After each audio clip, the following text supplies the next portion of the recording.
Don't bring storm clouds, don't bring storm clouds.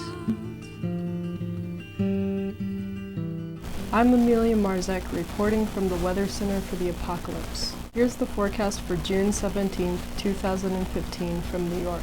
It looks like a pretty nice day today. The temperature is around 78 degrees Fahrenheit and the humidity has dropped to 49%.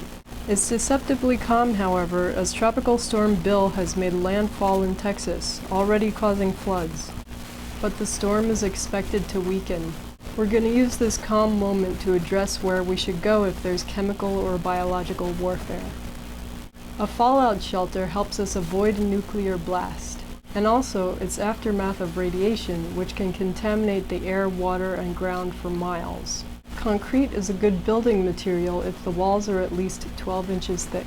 So we went to see what was available at the abandoned military base on Governor's Island. Our first stop was at Castle Williams. It was a fort built in the early 1800s to protect New York from a naval attack. It was later used as a prison in the early 1900s. The brick walls are intensely thick, but the open windows in proximity to the harbor don't bode well for any sort of flooding. And already it's contaminated. We followed the water line to find rows of brick buildings. There were at least 4 buildings with fading fallout shelter signs.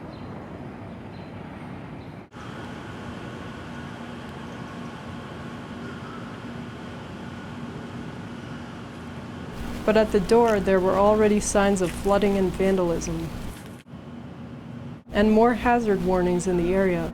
Finally, it was time to check out Fort J.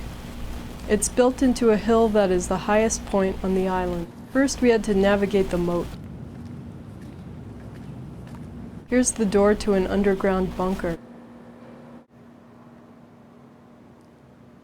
It's cold, dark, moist, and creepy in there, but it's possibly the best choice of shelter.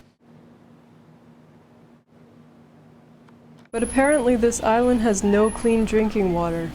Otherwise, the biggest problem is that the only way to get there is by boat, so you should add an inflatable life raft to your survival kit. Today in astrology, the moon in Cancer makes us emotionally reserved, but Pluto pushes us to be less patient than expected. We're having a calm moment, so there's a low risk of apocalypse today. So that's all we have time for today. If anyone has any news, any questions, any predictions, any contributions, please shoot us an email, and we'll see you again tomorrow.